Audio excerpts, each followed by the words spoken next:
Hello friends, good morning. Welcome to our channel target with Lalan Sharma.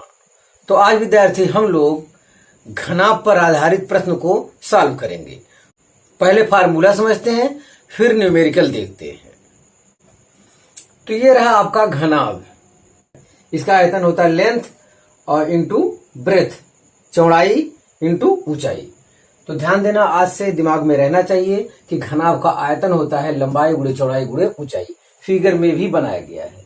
Yes, घनाभ का संपूर्ण पृष्ठ या क्षेत्रफल अगर पूछता है तो ऐसे केस में दो इन ब्रैकेट लंबाई गुणे चौड़ाई, क्योंकि लंबाई गुणे चौड़ाई दो मिलेगा। देखिए, लंबाई गुणे चौड़ाई, तो ये वाला तल्ली ऊपर भी मिलेगा, तो हर जगह क्या है, दो से गुणा किया गया है। फिर है चौड़ाई गुणे ऊंचाई। देखिए, चौड़ाई गुणे ऊंचाई या इस तरफ भी मिलेगा और इस तरफ भी मिलेगा, इसीलिए दो आया है। फिर है एच गुणे एल, तो एच गुणे एल दोनों तरफ मिलेगा, तो इसीलिए ध्यान देना है संपूर्ण पृष्ठ या पृष्ठ का क्षेत्रफल दो इन ब्रैकेट लंबाई गुणे चौड़ाई धन चौड़ाई गुणे ऊंचाई धन ऊंचाई गुणे लंबाई। चक्री क्रम में आपको लिख लेना है। और एक फार्मूला है विकर्ण की लंबाई। विद्यार्थी, विकर्ण की लंबाई को समझने के लिए फर्श के एक कोने से लेकर छत के एक दूसरे कोने तक के बराबर कोई राड रखिए, तो ऐसे केस में पता चल जाएगा कोई विकर्ण की लंबाई कितना होगा।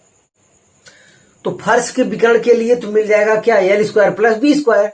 लेकिन जब दूसरे कोने पर छत पे मिलाएंगे तो वो हो जाएगा क्या, L square plus B square plus H square बराबर विकर्ण का स्क्वायर। तो विकर्ण बराबर क्या लग जाएगा, अंडर रूट। तो बस यही ध्यान देना है। यहाँ एक कोने से एकदम शीर्ष पर जब मिलाओगे तो L square plus B square फर्श का विकर्ण हो जाएगा, और फिर इस कोने से उस कोने के लिए ऊंचाई उसमें क्या करना होगा, स्क्वायर करके ऐड करना होगा। तो बस आपको इतना ही जानना है कि घनाभ के विकर्ण की लंबाई इतना होता है। बस इसी तीन फार्मूले की सहायता से आज के सभी सवाल हल हो जाएंगे। तो आइए देखते हैं पहला क्वेश्चन। उस सबसे लंबी छड़ की लंबाई ज्ञात कीजिए जो 10 मीटर लंबी, 6 मीटर चौड़ाई और 4 मीटर ऊंचाई वाले एक हाल में रखी जा सकती है। तो उस सबसे लंबी छड़ की लंबाई मतलब विकर्ण की लंबाई की वो बात कर रहा है। विकर्ण की लंबाई बराबर under root L square plus B square plus H square. तो एल स्क्वायर, एल कितना है 10 मीटर 10 का वर्ग, और बी कितना है 6 का वर्ग, हाइट है 4 का वर्ग, इतना हो गया। 10 का वर्ग 100, 6 वर्ग 36, 4 वर्ग 16। देखिए 30 10 40 10 50 2 52, मतलब 152 आ रहा है। ये 152 होता है, 4 गुणे 38 होता है, और 4 का वर्गमूल 2 निकल जाएगा, तो 2 अंडर रूट 38 आया। विकर्ण की लंबाई इतना मीटर। इस आधार पे ऑप्शन ए आपका करेक्ट है। तो विद्यार्थी, इतने फार्मूले की सहायता से सब काम हमारा हो जाएगा। तो आप इसे कॉपी कर लीजिए। तो फिर अगला क्वेश्चन हम देखते हैं।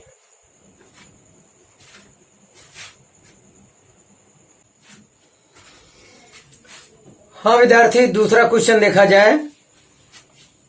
किसी घनाभ की भुजाओं का अनुपात 1:2:3 है। इसका पृष्ठीय क्षेत्रफल 88 वर्ग सेंटीमीटर है। घनाभ का आयतन ज्ञात कीजिए। तो घनाभ के आयतन के लिए लंबाई चौड़ाई और ऊंचाई पता होना चाहिए।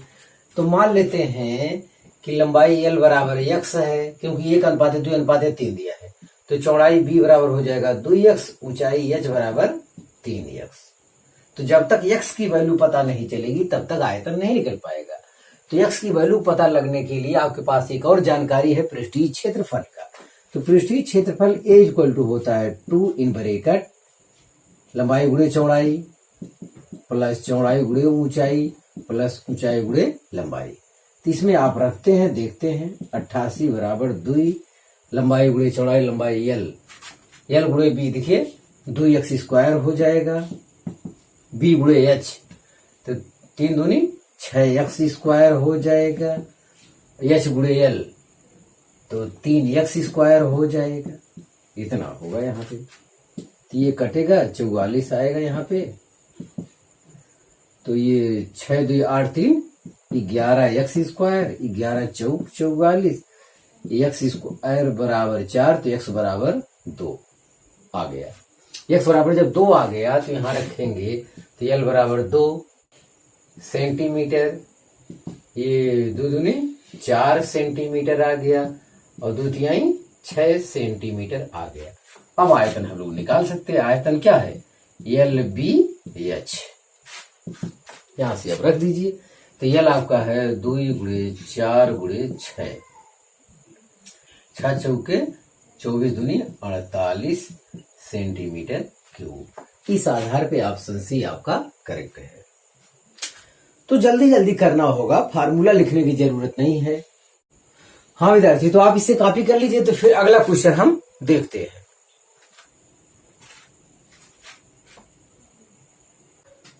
हाँ विद्यार्थी, तीसरा क्वेश्चन देखा जाए।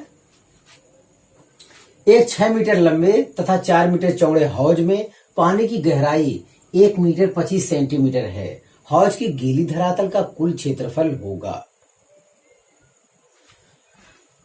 तो विद्यार्थी यहां पर देखा जाए, जैसे ये है आपका हौज, इसमें लंबाई, चौड़ाई और गहराई तीनों चीज है। तो ये सब तल्ली गीला होगा, लेकिन ऊपर वाला गीला नहीं होगा। 2 गुणे लंबाई गुणे चौड़ाई वाला जो रहता है, तो उसमें 2 से गुणा नहीं होगा, क्योंकि ऊपर वाली तल्ली गीला नहीं होगी। तो हौज की गीली धरातल का कुल क्षेत्रफल ए बराबर हो जाएगा एल गुणे B plus 2BH plus 2HL, यही आपका होगा। लेकिन इसमें 2 से गुणा नहीं होगा, क्योंकि ऊपर वाला तल्ली जो है गीला नहीं होगा।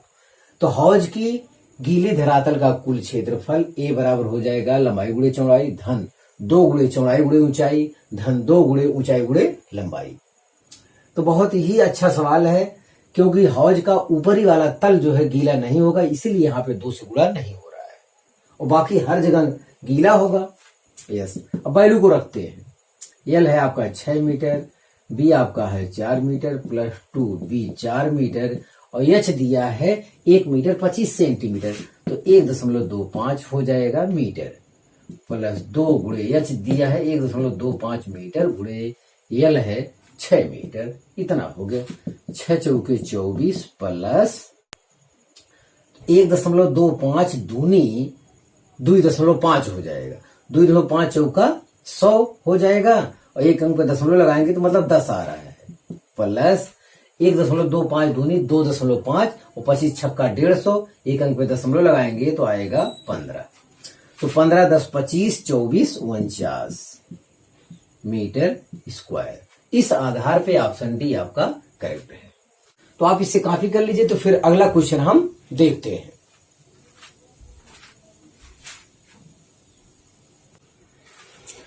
हाँ विद्यार्थी, अगला क्वेश्चन देखा जाए।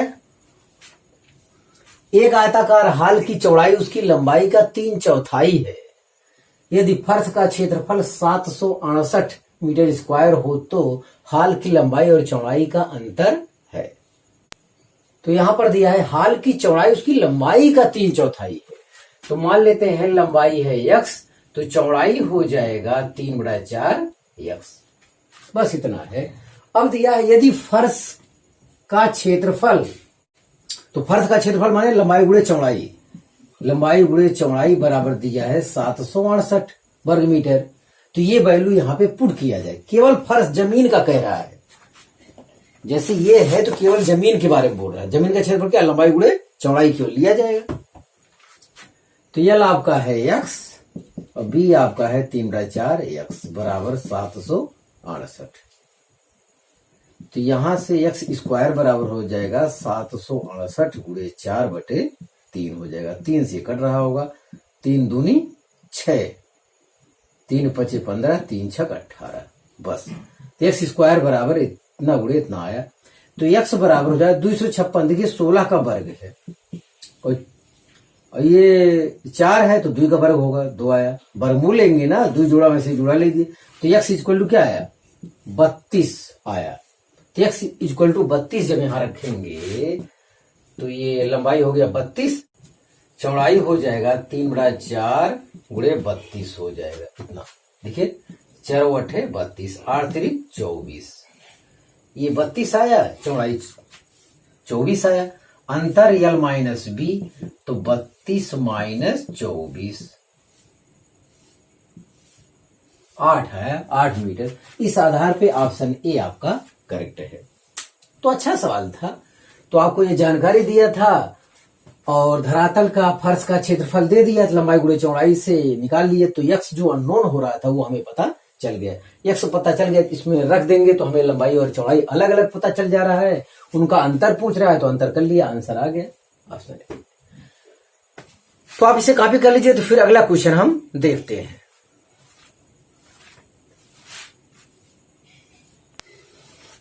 हाँ विद्यार्थी, 5वां क्वेश्चन देखा जाए। एक आयताकार हाल की लंबाई उसकी चौड़ाई से 5 मीटर अधिक है। हाल का क्षेत्रफल 750 वर्ग मीटर है। हाल की लंबाई है। तो हाल का क्षेत्रफल मतलब धरातल का क्षेत्रफल की बात कर रहा है, ध्यान दिया जाए। तो ये L गुणे B का मान हमको दिया है 750। तो यहां पे देखा जाए तो चौड़ाई को आप x मान लीजिए, तो लंबाई हो जाएगा x प्लस 5, जैसा कि क्वेश्चन में कह रहा है। एक आयताकार हाल की लंबाई उसकी चौड़ाई से 5 मीटर क्या है, अधिक है। तो लंबाई x प्लस 5 हो जाएगा, तो चौड़ाई x, तो लंबाई जो है चौड़ाई से 5 मीटर अधिक है। बस यही चीज यहां पे रखिए। तो L के स्थान पे x प्लस 5 रखेंगे और B के स्थान पे x रखेंगे। ये हो गया 750। गुणा करिए तो x² प्लस 5x, इसको इस तरफ ले आएंगे तो माइनस 750 इक्वल टू 0।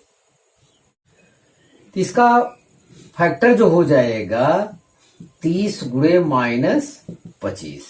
गुणा करने पर माइनस 750 आना चाहिए और जोड़ने पे कितना आना चाहिए, 5। अगर x² का गुणांक 1 है तो गुणनखंड डायरेक्ट लिखना चाहिए। तो x प्लस 30 एक ब्रैकेट में, अगले ब्रैकेट में x माइनस 25 बराबर 0। तो ये तो होगा नहीं, बराबर 0 करेंगे x बराबर माइनस 30 आएगा, यही आएगा। तो x माइनस 25 बराबर 0, तो x बराबर 25। x बराबर 25 मतलब चौड़ाई कितना हो गया, तो ये चौड़ाई हो गया 25 मीटर और 25 5 30, ये हो गया लंबाई। तो हाल की लंबाई पूछा है तो 30 मीटर होगा। इस आधार पे ऑप्शन डी आपका करेक्ट है। तो आप इसे कॉपी कर लीजिए। तो फिर एक और क्वेश्चन हम देखते हैं।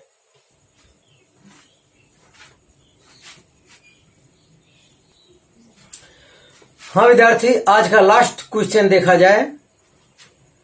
लकड़ी के एक बक्से की माप 20 सेंटीमीटर गुणे 12 सेंटीमीटर गुणे 10 सेंटीमीटर है। लकड़ी की मोटाई 1 सेंटीमीटर है। इस बक्से को बनाने में लगी लकड़ी का आयतन है। लकड़ी के एक बक्से की माप दिया है 20 सेंटीमीटर गुणे 12 सेंटीमीटर गुणे 10 सेंटीमीटर, मतलब ये लंबाई है, ये चौड़ाई, ये ऊंचाई है। तो ये बाहरी आयतन हो जाएगा। तो ये बाहरी आयतन हो जाएगा V1 बराबर है 20 गुणे 12 गुणे 10। तो 12 दूनी 24, तो आ रहा है 2400 सेंटीमीटर क्यूब, इतना आ गया। और भीतरी आयतन V2 जो कम हो जाएगा। एक चीज ध्यान दें, लकड़ी की मोटाई 1 सेंटीमीटर है, तो लकड़ी की मोटाई 1 सेंटीमीटर अकेले इधर नहीं होगा। जैसे इधर 1 सेंटीमीटर है तो इधर भी 1 सेंटीमीटर होगा। तो अगर घटेगा अंदर वाला आयतन, अगर आप ज्ञात करना चाहते हैं तो दोनों तरफ से 1 सेंटीमीटर घट जाएगा। तो हर लंबाई क्या हो जाएगी, 2 सेंटीमीटर कम हो जाएगी। तो एक तरफ 1 सेंटीमीटर मोटाई है तो दूसरी तरफ भी 1 सेंटीमीटर होगा। तो लंबाई बचेगा क्या, 18 सेंटीमीटर, फिर चौड़ाई बचेगा 10 सेंटीमीटर, फिर ऊंचाई बचेगा 8 सेंटीमीटर। तो हम समझते हैं ये बात आपको समझ में आ गई होगी। ये बाहरी आयतन है, ये भीतरी आयतन है। तो बाहरी आयतन में से भीतरी आयतन घटा देंगे अगर, तो जो दीवार चारों तरफ मोटाई है उसका आयतन पता चल जाएगा कि कितनी लकड़ी लगा होगा बक्स बनाने में। बस इतना है। देखो 18 8 144, इतना आया सेंटीमीटर क्यूब। लकड़ी का आयतन मतलब V1 माइनस V2, ये हो जाएगा 2400 घन सेंटीमीटर में 1440 घन सेंटीमीटर घटाएंगे। 0 हो गया, ये 6 हो गया, ये 9 हो गया, 960 घन सेंटीमीटर। तो इस आधार पे ऑप्शन ए करेक्ट है। तो हम समझते हैं विद्यार्थी आप ये समझ गए होंगे कि पहला ये माप दिया तो ये बाहरी माप दिया होगा, और लकड़ी की मोटाई चारों तरफ क्या है 1 सेंटीमीटर है, तो लंबाई में भी 2 सेंटीमीटर घटेगा, क्योंकि आगे भी रहेगा 1 सेंटीमीटर मोटा और इधर भी रहेगा, मतलब चारों तरफ 1 सेंटीमीटर है ना, तो लंबाई में भी 2 सेंटीमीटर की कमी होगी, चौड़ाई में भी 2 सेंटीमीटर कमी होगी, और ऊंचाई में भी 2 सेंटीमीटर कमी होगी, तब जब आपको अंदर के आयतन की जरूरत होगी तब। तो बाहर के आयतन में से अंदर का आयतन जब घटा देंगे तो लकड़ी का आयतन पता चल जाएगा कि बक्स बनाने में कितनी लकड़ी लगी होगी। तो आप इसे कॉपी कर लीजिए। तो हाँ विद्यार्थी, आज बस इतना ही। आप मेहनत से पढ़ाई करते रहें। All the very best.